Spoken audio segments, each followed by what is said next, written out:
yazdın, pak kanınla seni giyid oğlum.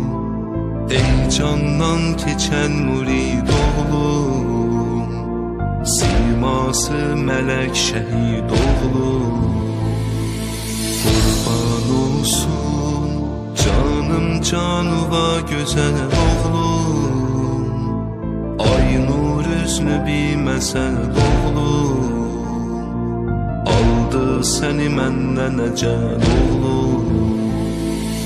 Elhamdülillah işçiralısan, Mevlamızın Hüseynin qonağısan. Cənnətdən qaməti tubanın oğul, sınmaz əyilməz bir budasan. Qeyrətli, izzətli şəhidlərə, qeyrətli millətdən səlam ola. Canından, qanından keçənlərə, ən ali rəhmətdən səlam ola.